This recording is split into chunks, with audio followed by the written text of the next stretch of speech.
Assalamualaikum warahmatullahi wabarakatuh.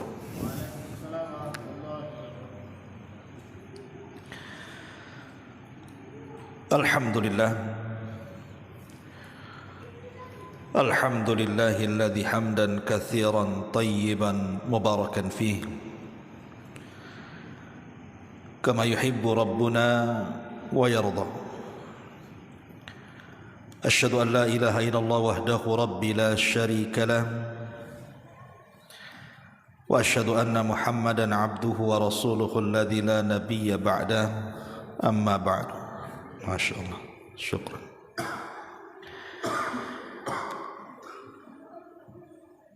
Ma'asyiral muslimin yang dimuliakan Allah Subhanahu wa taala, alhamdulillah malam ini kita kembali bisa duduk untuk bertalabul ilmi di Masjid Nidaul Ilmi, dan pembahasan di malam hari ini kita akan menyingkap satu istighfar yang disebut dengan Sayyidul Istighfar, penghulunya istighfar.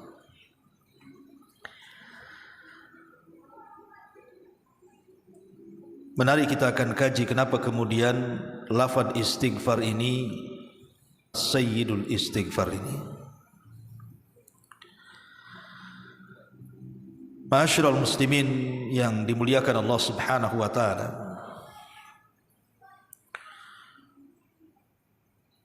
sebagian para ulama mengatakan kenapa kemudian lafaz yang kita akan pelajari ini dikatakan Sayyidul Istighfar karena terkandung makna yang luar biasa, terutama tentang ikrar kita seorang hamba, dan juga terkandung padanya pengakuan akan rububiyah dan uluhiyah Allah Subhanahu wa taala, dan banyak lagi nanti kita akan kupas. Kita akan baca hadisnya, baru kita akan syarah keterangannya dari para ulama. An Shaddad bin Ausin radhiyallahu anhu qala, dari Shaddad ibn Aus radhiyallahu an, beliau berkata, qala Rasulullah sallallahu alaihi wasallam, sayyidul istighfar an yaqulal abdu. Kata Nabi sallallahu alaihi wasallam, pemimpinnya istighfar ataupun permohonan ampun yang paling utama ketika seorang hamba berkata, Allahumma anta rabbi, ya Allah, engkau adalah Rabbku, la ilaha illa anta, dan engkau tidak ada sesembahan yang berhak disembah kecuali dirimu, khalaqtani, engkaulah yang menciptakan aku, wa ana abduk, dan saya adalah hambamu, wa ana ala ahdika wa wa'dika mastata'tu, dan saya ala ahdika, di atas perjanjianmu, dan juga janjimu selama aku mampu untuk melakukannya. A'udzubika min syarri ma sana'tu, aku berlindung kepadamu ya Rabb dari banyaknya dosa-dosaku. Faghfirli, maka ampunilah dosa-dosaku. Fa innahu la yaghfiru dzunuba illa anta, karena sesungguhnya tidak ada yang paling pendek kita mengucapkan astaghfirullah ataupun rabbighfirli, itu sama maknanya, ataupun rabbighfirli wa tub alayya innaka antat tawwabul ghafur atau tawwabur rahim.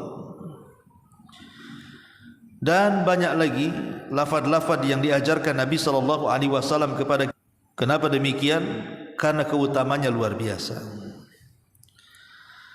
Salah satunya adalah lanjutan hadisnya, di mana Nabi SAW mengatakan, "Man qalaha minan nahari muqinan biha."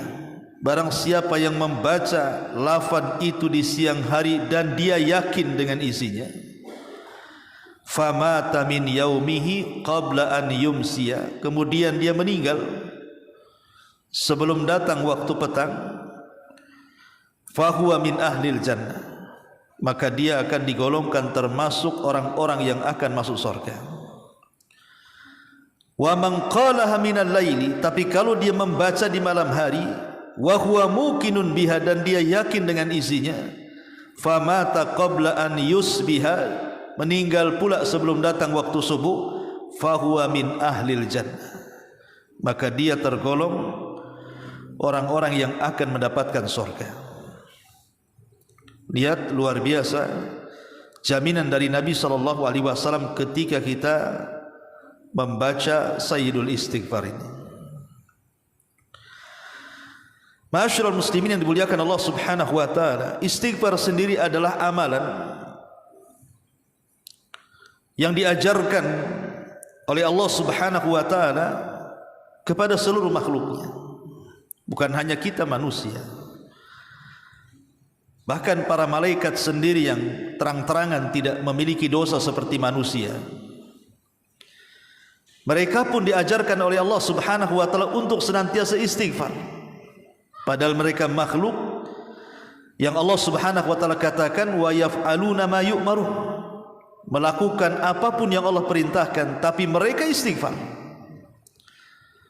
Perhatikan, Allah Subhanahu wa taala mengatakan dalam Al-Qur'an, alladzina yahmilunal arsya wa man haulahu yusabbihuna bihamdi rabbihim wa yu'minuna bi wa yastaghfirun lilladzina amanu. Malaikat-malaikat yang memikul arsy dan malaikat-malaikat yang berada di sekeliling arsy tersebut bertasbih dengan memuji Tuhannya, dan mereka beriman kepadanya serta memohonkan ampun untuk orang-orang yang beriman. Jadi istighfar juga dibaca para malaikat. Kemudian juga Allah Subhanahu wa taala sendiri memerintahkan dalam Al-Qur'an untuk beristighfar. Fa'lam annahu la ilaha illallah wastaghfir lidzambik. Ketahuilah bahwa tidak ada Tuhan yang berhak disembah kecuali Dia, dan mohonlah ampun kepada Allah atas dosa-dosa. Bahkan setiap hari dalam salat kita juga diajarkan agar kita terus beristighfar kepada Allah Subhanahu wa taala. Bagi antum yang salat wajib yang biasa membaca iftitah, Allahumma ba'id baini wa baina khotoyaya kama ba'adta bainal masyriqi wal maghrib. Allahumma nakkini min khotoyaya kama yunakkas thawbul abiyadu minad danas. Allahumma ghsilni min khotoyaya bil ma'i was salji wal barad. Ini pun lafaz istighfar, karena intinya adalah memohon kepada Allah agar dosa-dosa kita diampuni. Ya Allah, jauhkanlah antara aku dan kesalahan-kesalahanku sebagaimana Engkau menjauhkan antara timur dan barat. Ya Allah, bersihkan aku dari kesalahan-kesalahanku sebagaimana baju putih dibersihkan dari kotoran. Ya Allah, sucikanlah aku dari kesalahan-kesalahanku dengan air, salju dan juga embun. Lihat kandungan isinya doa iftitah ini. Intinya adalah meminta kepada Allah Azza wa Jalla supaya kita dibersihkan dari dosa, dan itu juga istighfar. Karena istighfar itu artinya meminta ampun kepada Allah Subhanahu wa taala. Bahkan dalam setiap sujud Nabi SAW juga mengajarkan doa yang isinya juga ada istighfar, kan? Subhanakallahumma rabbana wa bihamdika Allahumma firli. Itu juga salah satu lafaz yang diajarkan Rasul untuk dibaca ketika sujud kita itu. Maha suci Engkau ya Rabb, Rabb kami, pujian untukmu, ampunilah di dalam wa bihamdika, dengan memujimu, Allahumma gfirli, ya Allah ampunilah dosa-dosaku. Intinya bahwa istighfar ini sangat penting sekali, karena beruntung orang-orang yang banyak istighfar kelak pada hari kiamat. Kalau dihadapkan kepada Allah Subhanahu wa taala, catatannya itu penuh istighfar. Kata Nabi sallallahu alaihi wasallam, tuba liman wajada fi sahafatihi istighfaran katsira. Beruntunglah bagi orang-orang yang berjumpa dengan Allah, ternyata lembaran-lembaran catatannya penuh dengan istighfar. Ma'asyiral muslimin yang dimuliakan Allah Azza wa Jalla, baik, kita akan masuk pada pembahasan rahasia di balik Sayyidul Istighfar ini. Ma'asyiral muslimin yang dimuliakan Allah Subhanahu wa taala, ada beberapa poin yang kita akan bahas dalam kalimat Sayyidul Istighfar ini. Pertama di sini Nabi sallallahu alaihi wasallam mengajarkan, Allahumma anta rabbi. Ya Allah, engkau adalah Rabb. Kalimat ini ikhwatu fiddin muliakan Allah Subhanahu wa taala adalah pengakuan kita kepada Allah akan rububiyahnya. Jadi ketika kita mengatakan Allahumma anta rabbi, ya Allah engkau adalah Rabbku, maknanya kita yakin bahwa tidak ada yang menciptakan, tidak ada yang mengatur, tidak ada yang menguasai, tidak ada yang memberikan rizki, tidak ada yang menghidupkan, mematikan, mengatur alam semesta ini kecuali Allah Subhanahu wa taala. Itulah makna rububiyah. Jadi makna rububiyah adalah betul-betul kita meyakini bahwa tidak ada yang menciptakan kecuali Allah, tidak ada yang mengatur kecuali Allah, tidak ada yang menguasai kecuali Allah, tidak ada yang menghidupkan dan mematikan kecuali Allah, tidak ada yang memberikan rezeki kecuali Allah, tidak ada yang mengelola alam semesta ini kecuali Allah Subhanahu wa taala. Dengan kita mengakui kerububiyahan Allah, muncullah ta'zim, pengagungan kita kepada Allah Azza wa Jalla. Muncul pengagungan. Jadi ketika kita katakan Allahumma anta rabbi, muncul pengagungan kita kepada Allah. Karena alam semesta ini milik Allah Subhanahu wa taala, bahkan kita sendiri milik Allah Subhanahu wa taala. Kemudian setelah kita mengakui rububiyah Allah Azza wa Jalla, kemudian kita katakan la ilaha illa anta. Tidak ada ilah yang berhak disembah kecuali engkau. Ini pengakuan kita kepada Allah akan uluhiyah namanya. Apa bedanya rububiyah dengan uluhiyah? Kalau rububiyah itu bicara soal perbuatan-perbuatan Allah. Allah yang menciptakan, Allah yang mengatur, Allah yang menghidupkan, Allah yang mematikan, Allah yang mengelola, Allah yang membinasakan, dan begitu seterusnya. Pokoknya yang berkaitan dengan perbuatan Allah itu disebut rububiyah. Tapi uluhiyah itu terbalik. Uluhiyah itu kembali kepada perbuatan kita yang kita berikan kepada Allah. Salat itu perbuatan kita, puasa, zakat, haji, sedekah, baca Quran, silaturahim, birrul walidain, sebutkan ibadah apa saja. Di mana ibadah-ibadah ini tidak boleh diberikan kecuali kepada Allah. Kenapa? Karena di sana tidak ada sesembahan yang berhak disembah kecuali Allah. Tidak ada ilah yang berhak disembah dengan benar kecuali Allah. Berarti kalimat la ilaha illallah ini pengakuan kita kepada Allah akan uluhiyahnya. Bahwa kita tidak mungkin salat kecuali kuhadapkan kepadamu, tidak mungkin sedekah kecuali karena untukmu, tidak mungkin melakukan ibadah apapun dipalingkan kecuali kepadamu ya Rabb. Itulah makna uluhiyah. Inilah yang kemudian terkadang aneh. Ada orang habis salat astagfirullah, astagfirullah, astagfirullah, habis salat pula datang ke dukun. Kan itu ya. Masih tidak tawakal, masih takut dengan rizki, masih tidak mengharap kepada Allah Subhanahu wa taala, masih datang kepada manusia, masih mengadu kepada makhluk. Berarti tauhid uluhiyahnya ini pertanyakan. Maka ketika kita membaca Sayyidul Istighfar ini, mengakui bahwa Allah adalah zat satu-satunya yang tidak berhak disembah kecuali Dia, maka dari sini ada seruan untuk mentauhidkan Allah dalam uluhiyahnya. Dan inilah tauhid yang dibawa seluruh para nabi dan rasul. Sebagaimana Allah Subhanahu wa taala berfirman, "Walaqad ba'atsna fi kulli ummatir rasulan an i'budullaha wajtanibu taghut." Dan tidaklah kami utus pada tiap-tiap umat ini seorang rasul, tugas mereka sembahlah Allah, jauhi sesembahan selain daripada Allah Subhanahu wa taala. Setelah kita mengakui rububiyah Allah, mengakui uluhiyah Allah Subhanahu wa taala, maka lanjutnya, khalaqtani wa ana abduk. Engkau telah menciptakan aku ya Rabb, dan aku adalah hamba-Mu. Kalimat ini adalah kalimat yang dalam, ikhwan. Karena kalimat ini mengakui kita ini sebagai hamba Allah Subhanahu wa taala. Kalau kalimat ini diterapkan dalam kehidupan kita, kita yakin Allah yang menciptakan kita, artinya kita sebagai hamba Allah Subhanahu wa taala, maka kita akan menggantungkan hanya kepada Allah. Karena di sana ada hadis Nabi sallallahu alaihi wasallam yang mengatakan, ta'isa abdu dinar wa ta'isa abdu ad-dirham wa ta'isa abdul khamisati wa ta'isa abdul khamilati. Apa kata Rasul?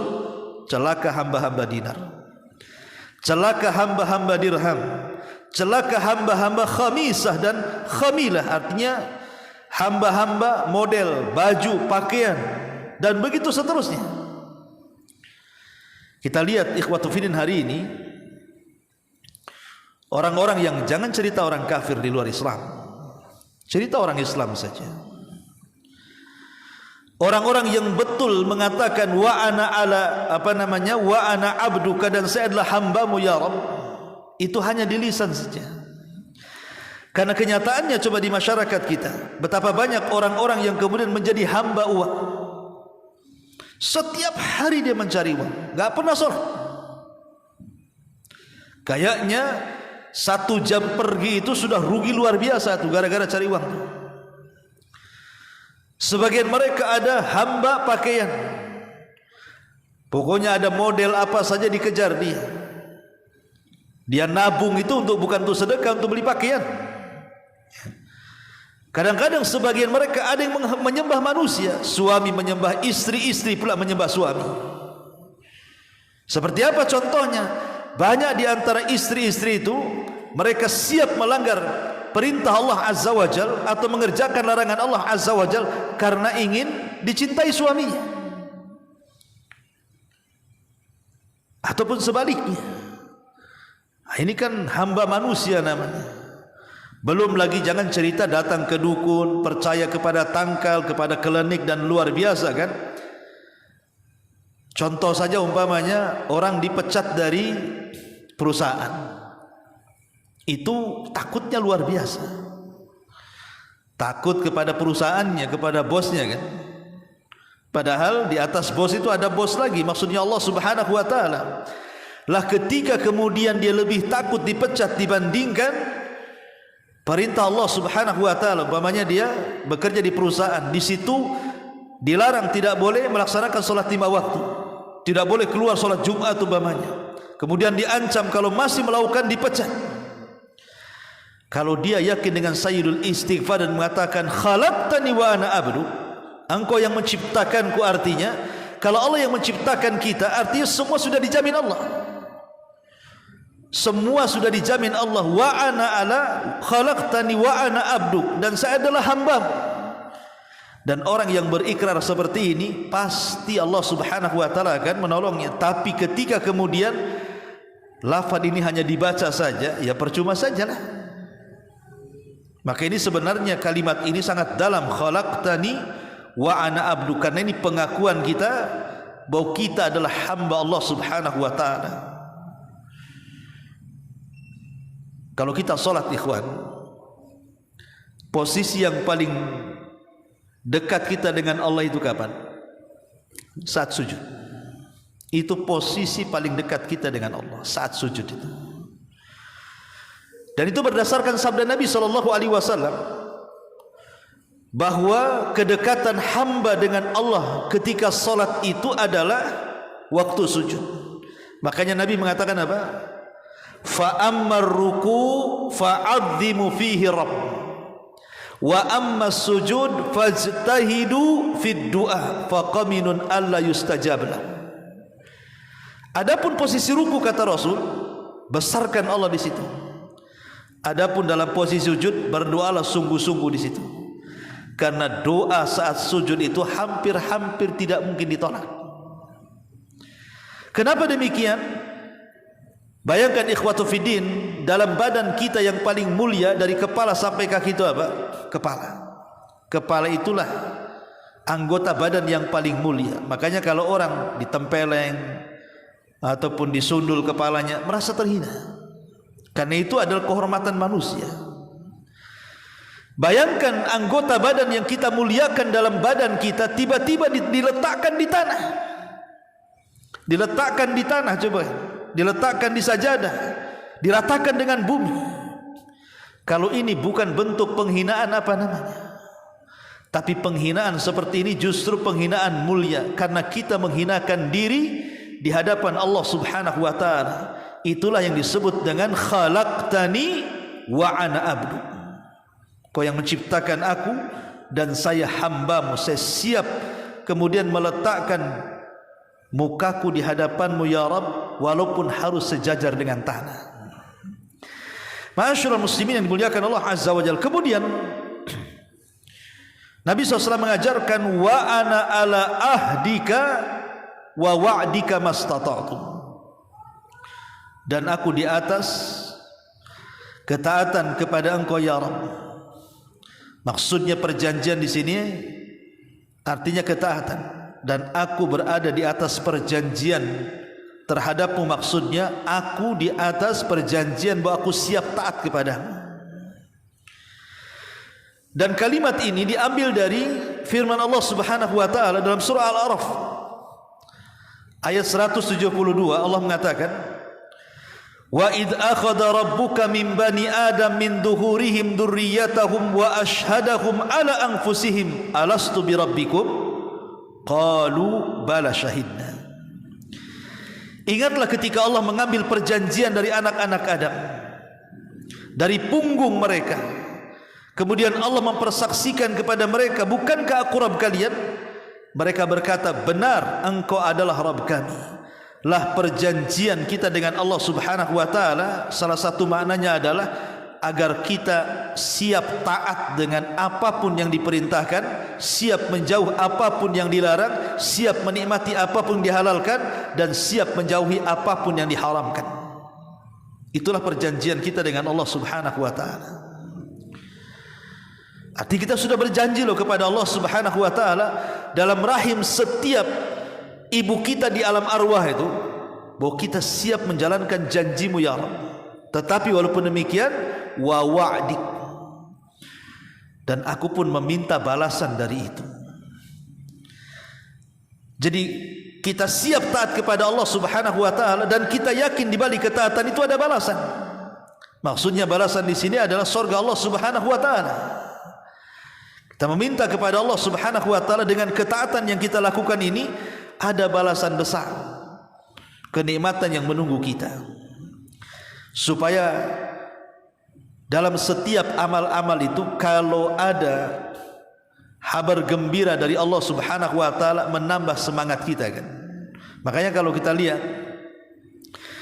amalan-amalan dalam Islam itu, selalu Nabi SAW memberikan pahala yang memotivasi.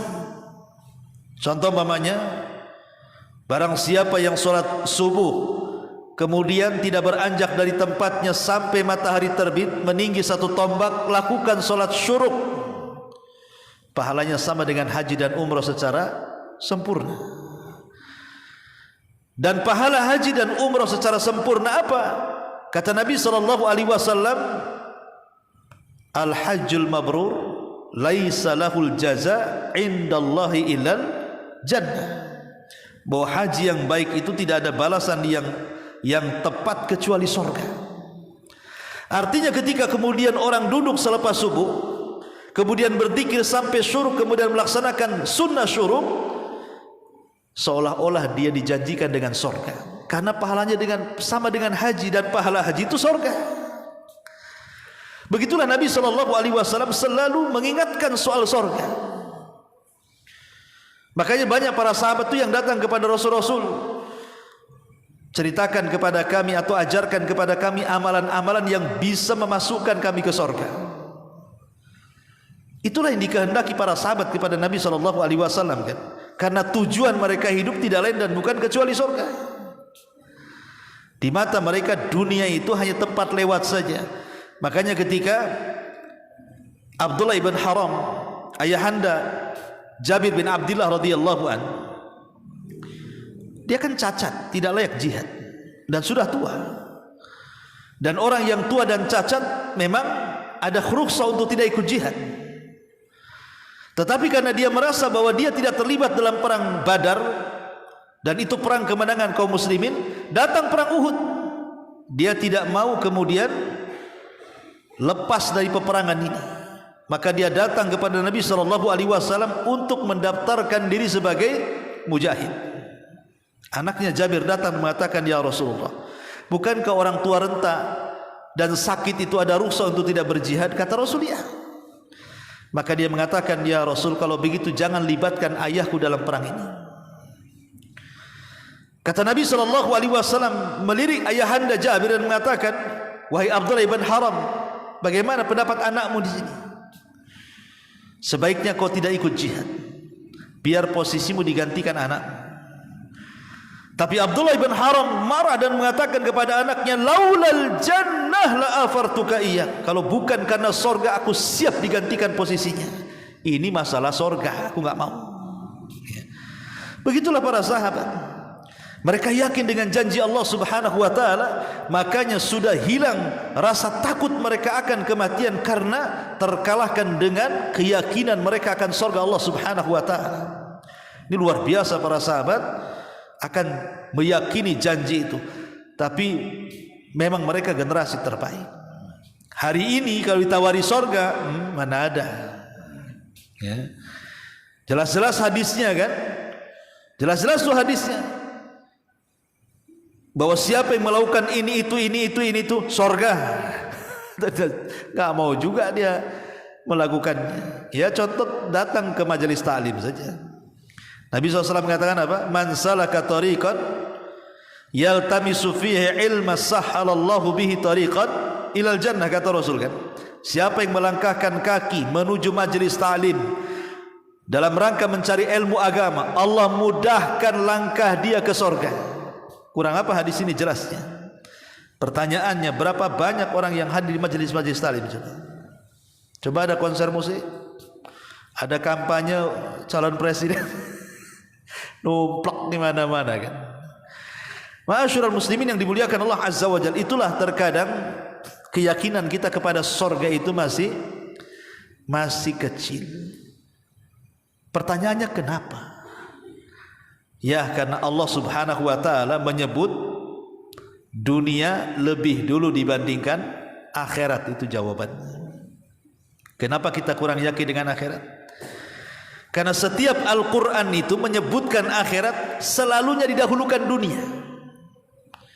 Seperti Allah mengatakan apa? Bal tu'thirunal hayatad dunya wal akhiratu khairu wa abqa. Bahkan kalian lebih mendahulukan kehidupan dunia dan akhirat itu, padahal akhirat itu lebih kekal dan lebih baik. Allah dahulukan dunia baru akhirat. Apa maknanya di sini? Maknanya gini, ikhwan. Kalau antum terlahir di sorga, kira-kira antum mau ke dunia? Seandainya antum lahir di sorga, kira-kira antum mau ke dunia enggak? Ya enggak mungkin. Di sorga itu ma la ainun ra'at wala udhunun sami'at wala khatara ala qalbi bashar. Kenikmatannya tidak bisa dilihat mata, didengar telinga, terlintas pun tidak. Saya yakin orang kalau lahir di sorga mustahil ingin ke dunia. Masalahnya kita lahir di dunia dan belum tahu sorga, hanya ceritanya saja. Kita kurang yakin dengan yang tidak nyata dan kita lebih yakin dengan yang nyata, itu masalahnya. Kita kurang yakin dengan perkara gaib, lebih yakin dengan perkara yang kasat mata. Nampak di dunia kan, ini nampak rumah, nampak kebun, nampak mobil, nampak perhiasan, nampak macam-macam kan. Surga kan cerita. Itu masalahnya. Karena kita ini terlahir di dunia, kemudian diceritakan surga, kayaknya surga dongeng saja tuh jadinya. Tapi bagi orang-orang yang yakin dengan surga, surga itu bukan dongeng, tapi sebuah kenyataan yang ada, yang pernah Bapak kita Adam alaihi salam pernah menempatinya. Kemudian Nabi SAW mengajarkan dalam Sayyidul Istighfar ini, a'udzu bika min syarri ma sana'tu. Aku berlindung kepadamu ya Rabb dari keburukan apa yang aku lakukan. Di sini apa? Ada i'tiraf bi dzambi namanya, pengakuan dosa. Dan dalam tobat itu pengakuan dosa penting. Karena itu diantara salah satu sebab diterimanya tobat kita. Ketika Nabi Yunus alaihi salatu wassalam terperangkap dalam perut ikan, Nabi Yunus alaihi salatu wassalam diutus kepada kaum Nainawa yang ada di Irak. Dia berusaha mendakwai kaumnya, tetapi kaumnya menolak dakwahnya. Sampai akhirnya Nabi Yunus meninggalkan kaumnya sebelum ada izin dari Allah. Qadarullah, setelah Yunus meninggalkan kaumnya pula beriman. Yunus tidak tahu. Akhirnya kemudian sebagai ujian Allah Subhanahu wa taala, karena dia meninggalkan kaum, belum diperintahkan Allah, maka Nabi Yunus pun kemudian diuji oleh Allah Subhanahu wa taala, harus ditelan ikan. Bukan hanya ditelan ikan, dibawa pula ke dasar lautan, sehingga Yunus berada di 3 kegelapan. Gelap di perut ikan, gelap dasar lautan, gelap tengah malam pula. Harusnya Nabi Yunus meninggal dunia. Macam mana manusia tanpa oksigen dalam air bisa hidup kalau bukan karena pertolongan Allah? Makanya Allah Subhanahu wa taala menjelaskan bagaimana Nabi Yunus alaihi salatu wasallam menyesali akan dosa-dosanya dan mengatakan, la ilaha illa anta subhanaka inni kuntu minadh zalimin. Inni kuntu minadh zalimin. Ini i'tiraf bi dzambi namanya. Maha suci Engkau ya Rabb, tidak ada sesembahan yang berhak disembah kecuali Engkau. Sesungguhnya aku termasuk orang-orang zalim. Ini namanya i'tiraf, mengakui dosa. Dan kita harus mengakui dosa. Betapa banyak dalam kehidupan kita ini tidak mengakui dosa, itu masalahnya. Banyak dosa-dosa yang kita lakukan kita ingkari. Dan itu tidak lain dan bukan, pertama karena kesombongan. Orang sombong itu akan sulit mengakui dosanya, ikhwan. Orang kalau sudah tertanam ujub, takabur, susah itu. Mau ngakui dosa itu loh susah sekali. Karena biasanya orang-orang yang sombong itu merasa benar, itu masalahnya. Tidak pernah merasa salah. Kemudian yang kedua, orang hasad. Orang hasad itu tidak akan mengakui dosanya, karena dia sibuk memikirkan dosa orang. Dosa sendiri tidak dipikirkan dia. Dia mikir orang lain tapi dirinya nggak terpikir tuh. Orang-orang hasad itu susah untuk mengakui dosa. Termasuk orang-orang yang susah mengakui dosa itu adalah orang-orang yang dalam hatinya penuh dengan kotoran dan tidak pernah dibersihkan. Kotoran maksiat. Karena kalau orang bermaksiat satu kali, kata Rasul, Allah letakkan titik hitam 1. Kalau 2, Allah letakkan titik hitam 2. Kalau ribuan maksiat dia lakukan, hilang tuh semua hatinya karena terkena titik hitam semuanya. Dan kalau sudah seperti itu akan jadi ron dan akan jadi keras. Orang yang keras hati susah mengakui dosa. Makanya di sini ada pengakuan wa a'udzubika, aku berlindung kepadamu ya Rabb dari keburukan yang aku lakukan, dari dosa yang aku lakukan. Makanya dalam surah Al-Falaq kita juga disuruh untuk berlindung dari apa?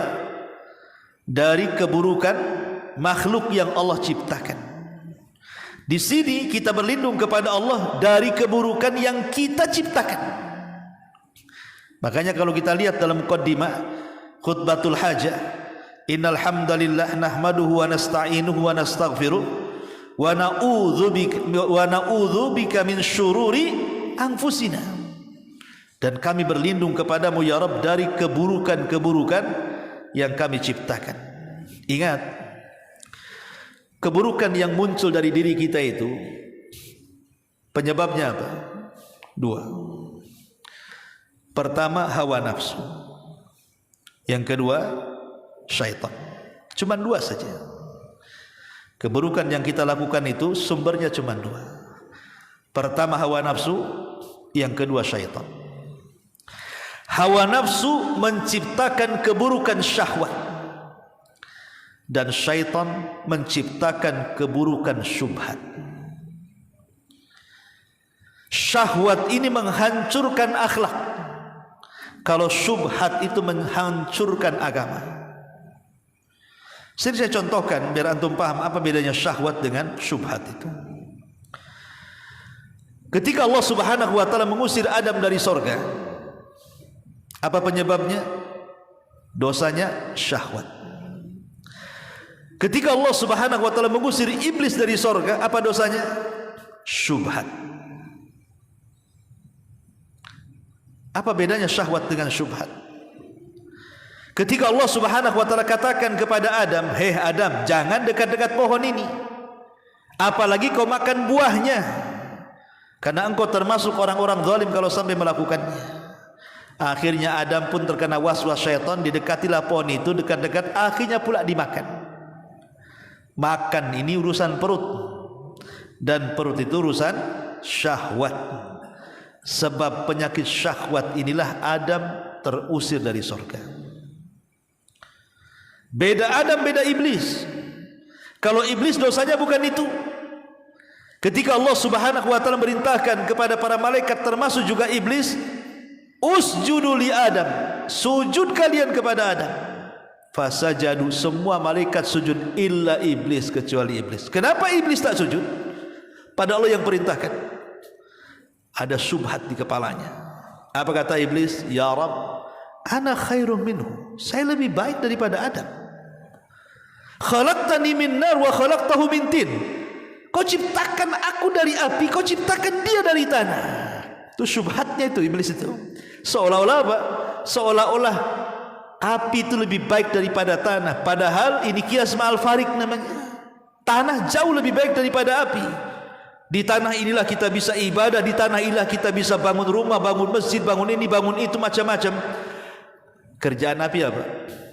Cuman satu, bakar-bakar. Enggak ada lagi. Ya. Itulah iblis, subhat di kepala dia. Jadi yang menjadikan orang melakukan keburukan itu karena dua dorongan. Pertama syahwat, yang kedua syubhat. Contoh, antum malam-malam enak tidur apa sholat malam? Enak tidur lah daripada sholat malam.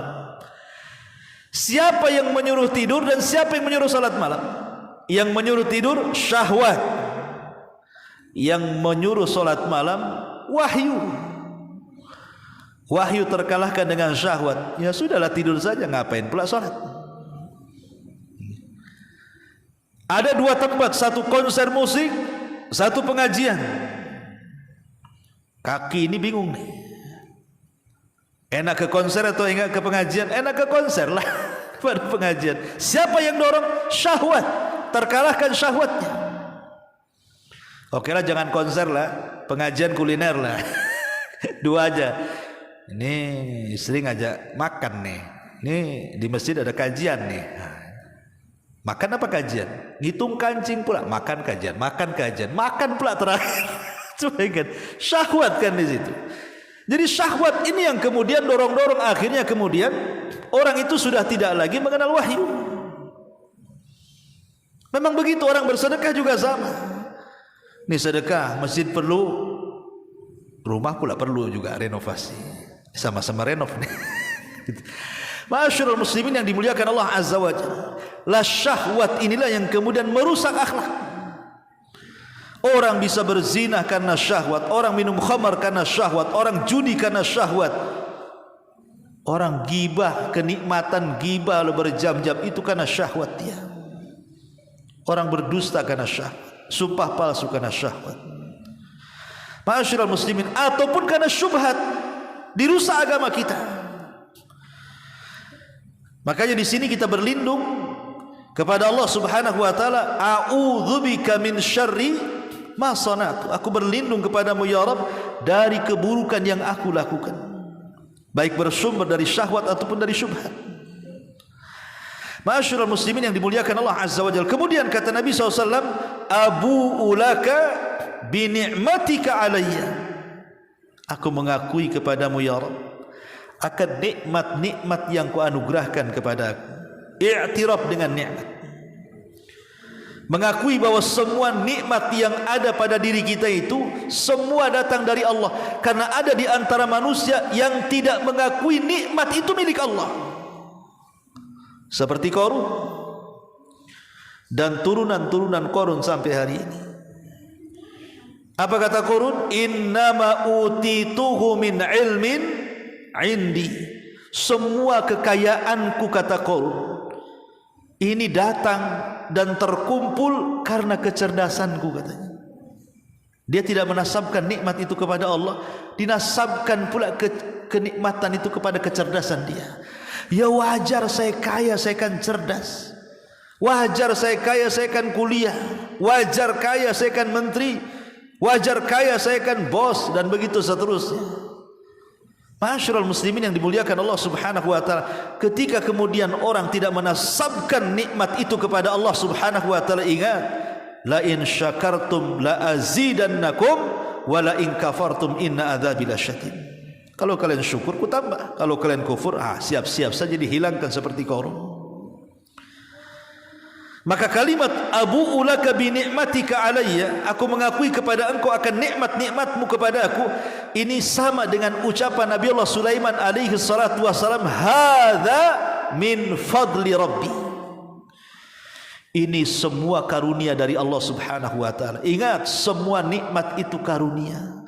Allah berikan kita kecerdasan, itu karunia. Kalau Allah tidak hendak memberikan kecerdasan, tetap bego sampai kiamat kita. Allah yang kasih. Ketika Allah Subhanahu wa taala berikan kekayaan, itu semua karunia Allah. Kalau Allah tidak berikan karunia, tetap dia miskin sampai kiamat. Apalagi sebutkan kenikmatan-kenikmatan itu semua datang dari Allah Subhanahu wa taala.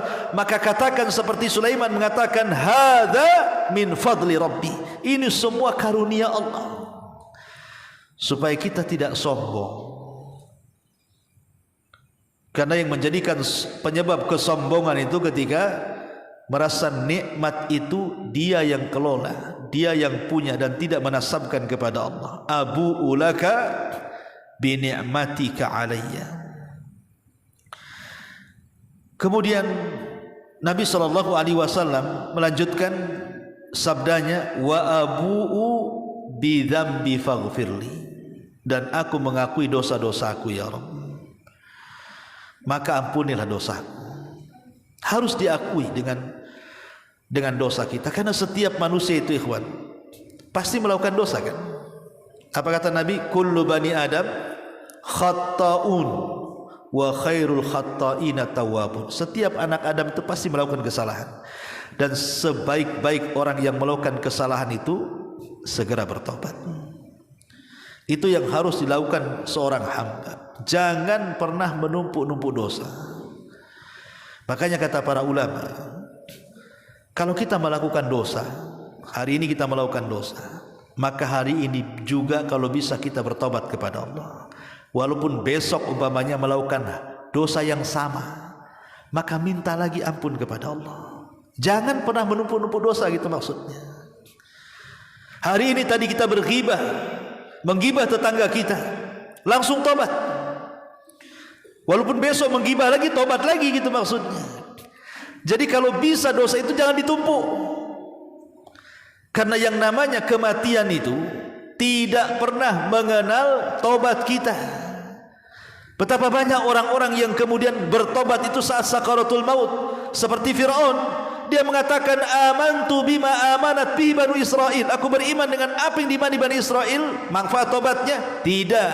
Karena Rasul mengatakan, innallaha yakbalu taubata abdin ma lam yughargir. Allah itu menerima tobatnya hamba sebelum nyawa di kerongkongan, atau dalam riwayat sebelum matahari terbit dari arah barat. Jadi kalau ada kesempatan untuk bertobat, kenapa tidak bertobat? Nabi SAW saja dalam sehari itu 70 sampai 100 kali mengatakan astagfirullah, astagfirullah, astagfirullah, astagfirullah. Kalau kita malas kemudian mengucapkan astagfirullah, astagfirullah sampai 100.000 kali dalam sehari, cukup membaca Sayyidul Istighfar 1 kali di pagi hari dan 1 kali di sore hari. Kan ada solusinya. Dan ini sebaik-baik istighfar. Abu'u bi dzambi faghfirli. Dan aku mengakui dosa-dosaku ya Allah, maka ampunilah dosaku. Di zaman Bani Israel ada orang jahat. Dia membunuh 99 nyawa. Dan orang yang membunuh itu di zaman kita aja, kalau ada tetangga kita bunuh orang kan kita katakan sadis sekali, apalagi sampai dimutilasi korbannya. Sadis sekali mungkin kita katakan seperti itu. Yang dibunuh orang ini bukan 1 orang, 2 orang, 99 jiwa dia bantai. Tetapi akhirnya hidayah menyapa dirinya. Dia mengakui dosanya. Dia ingin tobat. Dia datang kepada seorang abid tapi jahil, kepada seorang ahli ibadah, tapi dia tidak paham ilmu. Dia coba bertanya, ada enggak orang sepertiku yang sudah membunuh 99 jiwa ini pintu tobat? Karena walaupun dia ahli ibadah tapi dia jahil, tidak punya pengetahuan ilmu, langsung dia mengatakan, tidak ada tobat bagimu. Orang sepertimu tidak layak masuk surga, karena engkau sudah membawa dosa pembunuhan 99 jiwa. Meradanglah preman ini. Udah mau ada keinginan tobat pula kan. Tiba-tiba ada yang mengatakan seperti itu, marah dia. Entah bagaimana caranya, dibunuhlah seorang ahli ibadah ini, pendeta ahli ibadah ini. Mati genap 100, ya kan? Tetapi kemudian karena dia makin menyesal lagi, yang tadinya dosa 99 nambah nih jadi 100 dosanya, pembunuhannya. Tapi dia terus mengakui dosanya dan ingin bertobat. Ingat, Allah mengatakan apa?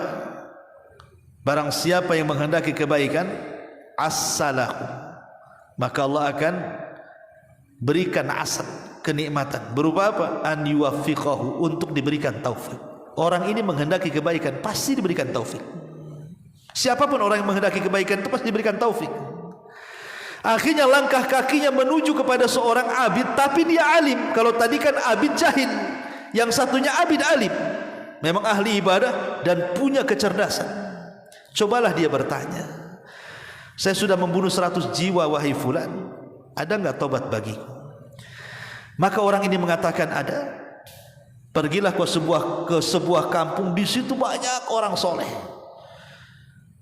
Kau ibadahlah bersama mereka, semoga Allah ampuni dosamu di sana. Ketika dia sudah mendapatkan solusi, dia senang. Itu yang dia cari selama ini.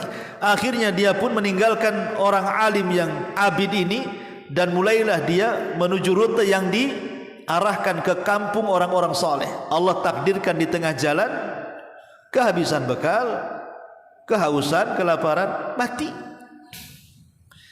Ketika mati ini, datang malaikat Adam, hendak diambil ruhnya dan akan dimasukkan ke neraka. Sebelum malaikat Adam ini datang pula malaikat rahmat, hendak mengambil ruhnya dan ingin memasukkan ke surga. Akhirnya kemudian berebutlah 2 malaikat ini. Kata malaikat azab, ini ruh milikku, dia pantas masuk neraka karena sudah membunuh 100 jiwa. Kata malaikat rahmat, oh tidak, ini milikku, dia pantas masuk surga karena sudah ada keinginan tobat. Akhirnya rebutan. Allah Subhanahu wa taala utus satu malaikat, malaikat hakim, pemutus, dan kata malaikat pemutus ini, kisu bainal ardhaini. Kalian tidak usah ribut, kita ukur saja kematian dia dengan desa yang akan dituju, dan kematian dia dengan seorang alim yang ia bertanya. Kalau lebih dekat kepada seorang alim yang ia tanya dan desanya masih jauh, masukkan dia ke neraka.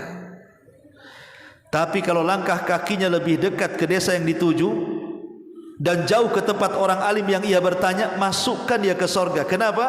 Karena niatnya sudah mau mencapai. Diukur akhirnya, ya bukan ukuran tukang lah, ukuran malaikat kan itu. Subhanallah, dalam riwayat sebenarnya dia itu belum jauh dari orang yang bertanya. Jadi dosanya masih jauh sebenarnya, dia dekat. Tetapi karena Allah itu rahmatnya lebih luas dibandingkan kemurkaannya, Allah lipat bumi itu. Akhirnya didekatkan kepada desa yang dituju dan dijauhkan dari orang alim yang ditanya. Kata malaikat, rahmat ini milikku. Dari sini kita lihat bahwa rahmat Allah itu lebih luas dibandingkan kemurkaannya. Tapi lihat Allah Subhanahu wa ta'ala itu Ghafur, Maha mengampuni. Sebanyak apapun dosa yang kita lakukan, walaupun sudah 100 jiwa, hatta kesyirikan sekalipun, kalau seandainya mengakui dosa dan meminta kepada Allah, faghfirli, ya Allah ampuni dosa-dosaku, maka pasti Allah Subhanahu wa ta'ala akan mengampuninya. Karena nanti pada hari kiamat, ikhwatu fiddin, orang-orang yang mendapatkan hisab yang mudah. Kan hisab itu ada dua, ada hisab yang mudah, ada hisab yang sulit. Tanda-tanda hisab yang mudah itu, dia tidak ada bantah berbantah dengan Allah. Allah hanya bertanya, disuruh mengakui saja. Jadi kalau Allah Subhanahu wa ta'ala katakan, ata'rifu dzamba kadza, ata'rifu dzamba kadza, betul dalam catatanmu engkau melakukan dosa ini, dosa itu, dosa ini, dosa itu, dosa ini, dosa itu. Hamba ini hanya mengatakan, iya ya Rabb, aku melakukannya. Iya ya Rabb, aku melakukannya. Iya ya Rabb. Dia hanya menjawab iya saja. Enggak ada perdebatan. Itu ciri-ciri orang ini hisabnya mudah. Kalau ditanya, bukankah engkau melakukan dosa zina? Bukankah engkau sudah melakukan dosa judi? Bukankah engkau sudah melakukan dosa ghibah? Bukankah iya saja. Maka Allah Subhanahu wa ta'ala mengatakan, satartuha 'alaika fid dunya wa ana aghfiru halakal yaum. Karena engkau mengakui dosa-dosamu dulu di dunia, sudah kututup dosamu. Sekarang di akhirat ku ampuni dosa-dosamu. Tapi kalau orang yang hisabnya sulit, bantah dia.